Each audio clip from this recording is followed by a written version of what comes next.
Dawson Rider Wiki. Hey YouTube, Dawson Rider here with my review of Appli Action Series 09, Revivemon, the basically ultimate form of Hackmon. I feel embarrassed now that I didn't know when I reviewed it that Revivemon was his second stage super.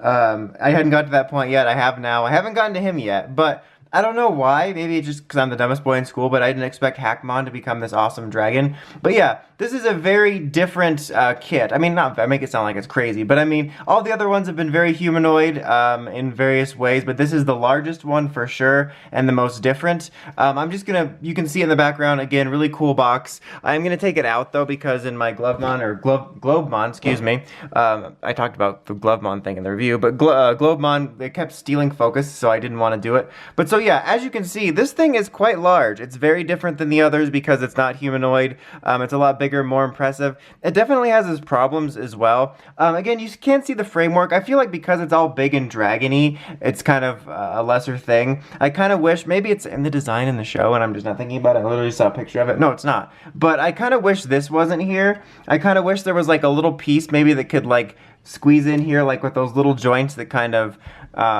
shimmy between two walls that could go here so you didn't have this gap in his neck, because that kind of bothers me. But otherwise, it's really impressive looking. My only other main problem with it, outside of that really, is just it is the first one I've experienced loose joints. I know it seemed like in my Globemon review that he kept falling over, but that was just because of the way I was handling it. Because otherwise, the joints on him in terms of moving around were pretty much the same as the others. But this one, maybe it's just because it's heavier, I do have problems with the joints feeling a little bit looser, which is kind of annoying. Luckily, since he's not bipedal, like he can stand easily and there's not too many crazy poses you can get him in, but like if he just stood on two legs, then he would definitely have a top heavy problem.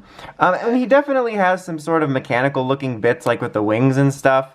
But he's still pretty cool looking, honestly. And again, much like with Globemon, I keep wanting to say Globemon because I mentioned it, but it's just kind of a nice, impressive feat when you build it, and you're like, wow, that looks really cool. It's a pretty cool form. Again, as I mentioned in Globemons, I really like the way the little connectors are really understated now, and they're actually a nicer plastic. And he does have points of articulation on him because of, you know, the way he's built, but obviously there's not quite as many different poses you can get him in because, you know, much like with many four-legged creatures, there's just not. But you can move his legs around here.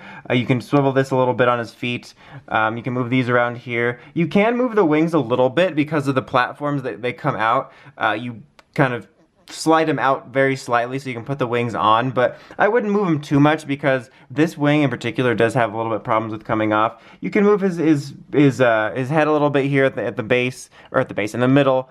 And then you can move his head a little bit and stuff like that. So very minimal stuff just for some slight personality changes, which is always nice. Like, it's not really a complaint because, like I said, with these types of figures, you usually don't have that much articulation because there's nothing crazy you can do with them. But it is nice to have those little points just to give them little bits of personality, because I do have figures where they're very stoic, and I just wish if I could just move the head a couple centimeters to the left, you know, it would give him a little bit of a personality. So that's always nice.